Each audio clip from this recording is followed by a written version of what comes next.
Today we're turning Masterboards into something you can actually use over and over.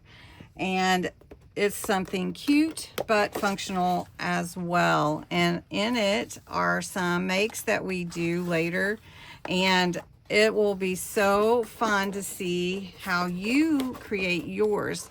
And this is just a little vintage ephemera box, part of my design team project with Creating with Jovi. And I'm going to show you how I make it, give you all the measurements, and then you can make your own. So let's get busy.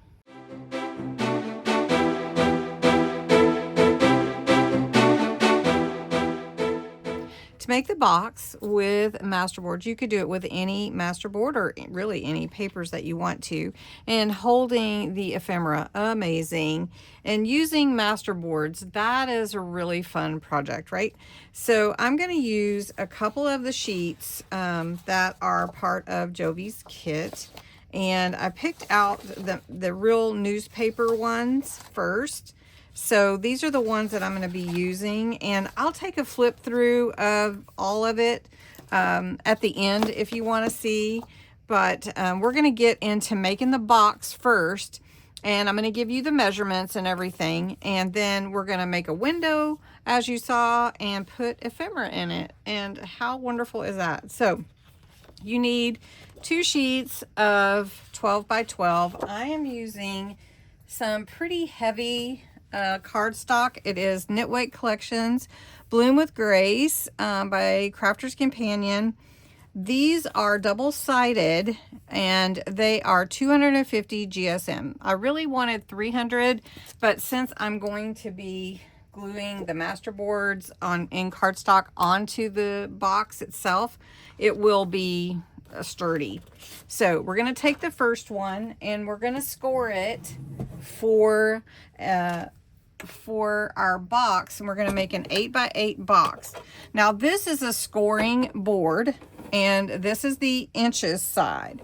So for the top, you score at the top. For the box top, you score at the top.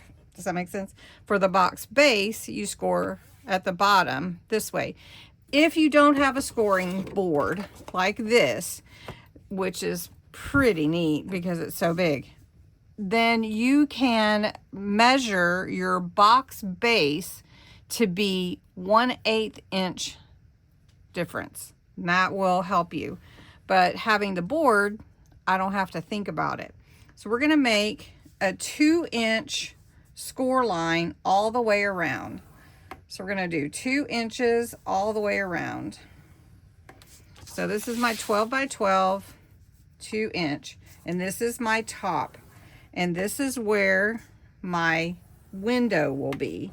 I'm going to put a piece of acetate in my window so that I can see in there and see what all I've put in there that I've made from my Masterboards. Tags, pockets, clusters, labels, whatever I want to make. Okay, this is going to be a 2-inch deep box. Okay, that's my top. Now to do the bottom, I'm actually going to flip it because it's easier for me to do it from the left to the right. So I want 2 inches, and I'm just going to score it. Now, if you've not made a box before, you're really going to just cut at your corners, and then you're going to trim like a little square, a little triangle from it. So I did want to mention something. When you're scoring paper, you are changing your fibers. So what you want to do on your scoring, you always want to score the side you're going to fold over. Now you don't have to, but that is what helps your paper fibers. So we want to go ahead and burnish all these folds so that it's easy for our paper to conform to our box, right? Now you can see we're going to have a nice 2-inch side box, 2 inches deep, and this is going to be an 8-inch box. So if you look at it, from here to here is 8 inches because This was a 12-inch sheet. It is a 12-inch sheet. We scored 2 inches on this side, 2 inches on this side. So if you want a 6-inch square box, you would score 3 inches, okay? So this is going to be 8 inches. So it'll be a nice size box to hold my ephemera. Real quickly, the papers that I'm choosing. These have flowers on them. It talks about the bulbs, and it has this pretty newsprint color that almost matches exactly to my solid. And then we've got this one, so pretty. And we're gonna cut these to fit like a mat and layer on the sides of the top, and then around the square that we're going to cut out and make a window. Now this is my top. So like I said, remember, we're going to cut the side. Now this is the top of my box. Now I need a square in the middle, or it doesn't have to be a square. It could be any size that I want. It could be a rectangle. I just want a window in here. And because this is a square, that's what I was thinking. And actually, I kind of like this shape. And I want to make sure that I am getting it as close to the middle as I can. So let's do this. Let's see. This is, I want it to be right in the middle. So this one is not exactly, how big is this? This is about 3.5 inches. So that'll work. But where do I want it to be that's in the middle, right? So this is 8 inches. 4 is the middle, so I can look at that way, and then let me look at it this way, and that looks about right here. So let me show you what I'm doing. I'm just kind of eyeballing it really, but I could measure it if I wanted to. And see, I'm pretty close to the middle. I've got about the same on each side, so that's about, I think it needs to come up just a little bit. Yeah. Okay, well, let's make a commitment. Let's put it right here, okay? Now, all I'm going to do is I'm going to trace around it with a pencil. So if I get any pencil marks, I can erase it. All right, so what I'm going to do is I'm going to take my straight edge, and I'm just going to put my healing mat underneath there. And then I'm going to cut it out. Now, what I want to do here is I want to take my piece of acetate, take the cover sheet off, and I want to cut it bigger than my square to go on the inside to be glued. I'm going to grab my glue, and I'm going to go ahead and put this all along the edges for my acetate, and then we'll have that done. So I cut out my topper is going to be 7 3/4 by 7 3/4 or so, and I cut out where the box would fit, and then I just traced it and cut it out. So that would fit right over my page without any problems. I am going to use some inking on this before I cut it, and before I put it in, but that is how I made the topper. Now I'm going to take some of these, and I'm going to cut, I'm not going to use that one. I'm going to cut down 4 sides that are 1 3/4 tall and 7 3/4 inches wide to be on the sides of my box. So I have 4 pieces cut from the Masterboard that are 1 3/4 inches wide and 7 3/4 inches, no, 7 3/4 inches wide, 1 3/4 inches tall. And they are going to be on my sides, all 4 sides. So I'm going to ink the edges on my topper and on my 4 sides, and then we're going to glue them on. And we're going to embellish a little bit on the top, and we're going to put a label on here, and then we're going to make the bottom, and then we're going to add some fun ephemera to go inside the box. All right, let's construct this thing. So I've got my my piece that I've made to be my topper for my box, And we're going to go ahead and glue that on. And I'm going to glue around here, but not too super close to the window because I, again, don't want a bunch of glue on that acetate. And I'm going to just do it like that. Isn't that pretty? Oh my goodness. Masterboards are such that once you make them, they are so pretty that you really don't have to embellish them much. You know what I mean? But you can, of course. And one thing that I find too, if I use some mixed media on there, or glitter, or solar paste, or sprays, then I tend to want to come back with it on the pieces once I print it and save it on my, my printer, because I can use my masterboards over and over and over. Then I just come back with the same media again on the printed out version, and I have the same glow and everything. So we could do that here, but I don't think we're going to take the time to do a whole bunch with that. These vintage masterboards that Jovi created are so pretty, and I really love them. And you should check out the kit on her Etsy shop. All right, so this is going to be our top. And I am going to add a little flower on here that I made, a handmade flower.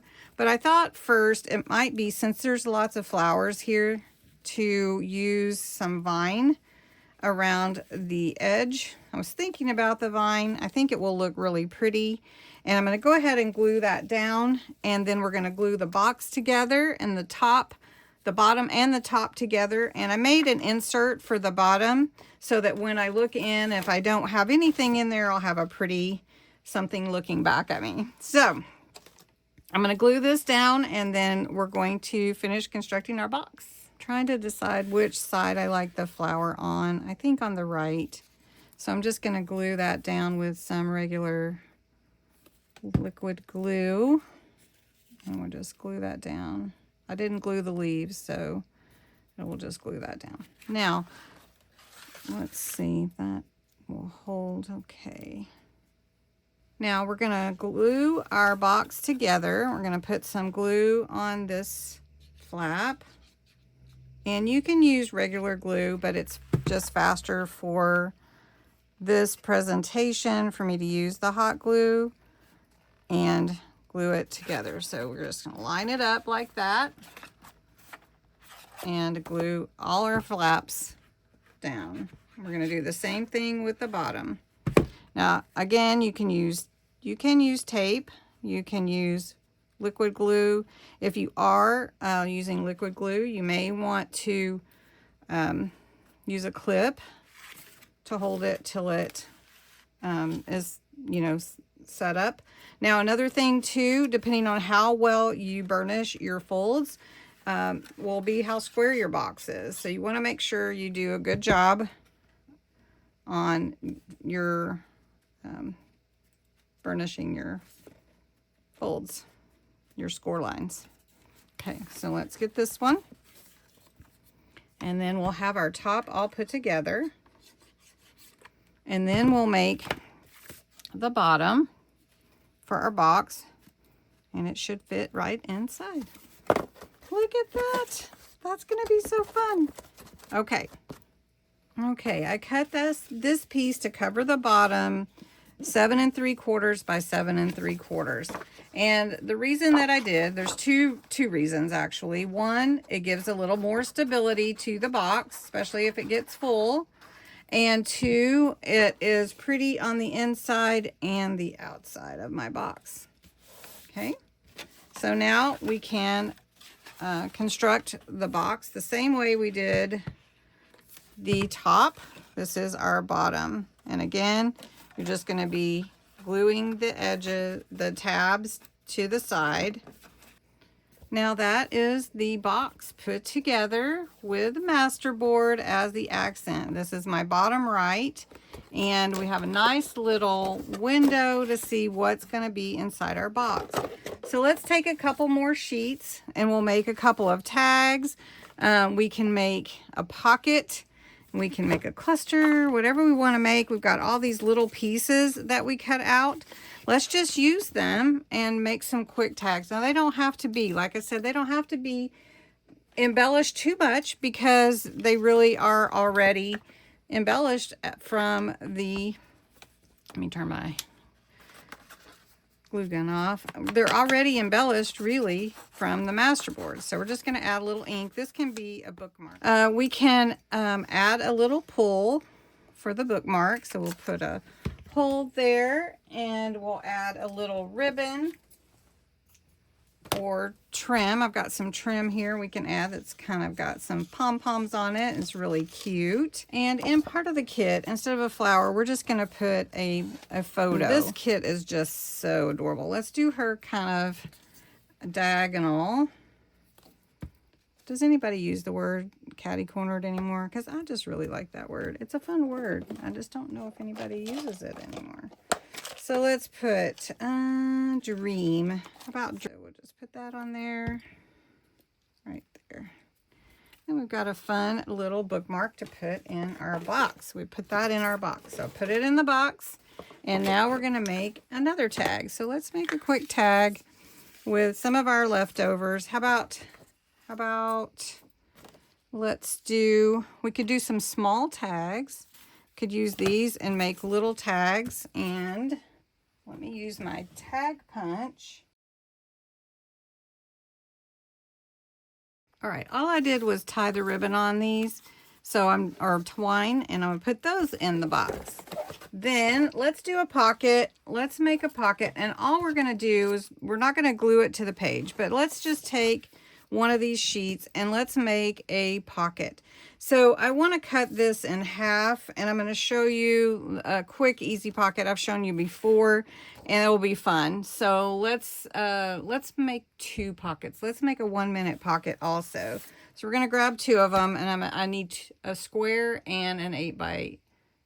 First, I'll show you the 4-tuck pocket. And so basically you're going to take your paper, and I want it on this side, so I'm going to fold it this way. And I have about 1 inch right there.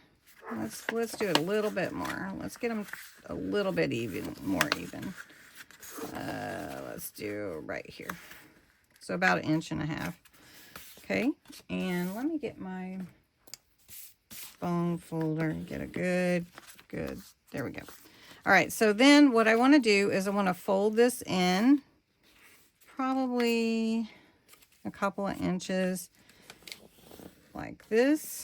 So I want my peaks up here because I'm going to actually trim them. And then I'm going to fold this side in probably the same. It's kind of how you feel. All right. And so then I have these 2. I usually cut my tops off. And you have 4 tucks. And then you just glue them down. You figure out which ones you want to show, and I want this one to show because I have a little tuck here, here, one behind there, and one here. And this is a fun little pocket. So we're just going to take, let's see, that one's going to be on top, so we're going to just glue this one right here. We're going to glue it down, and then we're going to glue this bottom down here, right there. And then I'm going to take this one and just give it a little glue on this little piece that goes that way.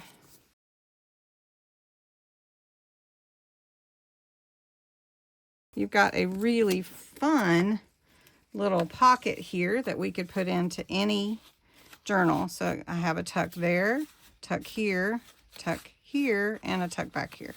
So that's a fun pocket to put in to my ephemera box. So we're going to put that one in there. And then we're going to take our square. So this is my square. This is the 1-minute pocket. You've seen it. You're going to flip it over and make it a diamond. And you're going to take your point from the bottom and fold it up to almost, what's that, 1/2 inch. And you're going to burnish that fold. Then you're going to flip it over, and then you're going to fold it this way all the way to the other side. And you're going to burnish this fold. Now what I like to do is cut this or snip these corners. make it look like a diamond like that. Now you could put it on your page like this, and you have 1, 2, 3 different pockets, or you can actually wrap it around your page, which is what I like to do, and I have 2 pockets on this side and 2 pockets on that side. So I'm going to leave this not glued yet and put it in my journal. I mean, in my journal. I'm put it in my journal. Eventually I'll put it in my journal, but I'm going to put it in my ephemera box, and then I can come back to it and I can utilize it in the future. So put it in our box, and then we just close this box and put it on the shelf, and then I can see, oh, I have all kinds of fun things in there that I can use. So I can look in it and see what is it that I want to use for my journal. Now the last thing that I haven't done yet is put my label on, and this is what this is. It is my vintage ephemera box, and so I'm going to take a little piece. Let's see if we can find one that's pretty plain. Let me look. So I'm going to cut the top of this piece right here that was an invoice. And we're going to make our label with that. I was going to actually, my whole plan was to put it on the side so it's on a shelf and I can see what it is. But I think I'll know what it is because of the box itself. So I'm just going to glue it on the top because I really like it up here. Really do like it. Okay, so my vintage ephemera box with all kinds of fun in it. Isn't that amazing? So if you want to stick around and see the different papers that are in the kit better, I will show those to you, the ones that I did not use, and then I reprinted them, so I'll show them to you. And then if you want to make this, please do. I'd love to see a picture if you make your own vintage ephemera box and use some Masterboards. If you want to see more ways to use Masterboards, please comment below. I would love to share different ways to use Masterboards in your junk journals and your craft. If you'd hit that like button, thank you so much for being a part. Go check out all the design team. They're linked below, Jovi's design team. And thank you, Jovi, for such a beautiful set this time to work with. I love it. All right, let me show you. If you want to stick around, I'll show you the papers.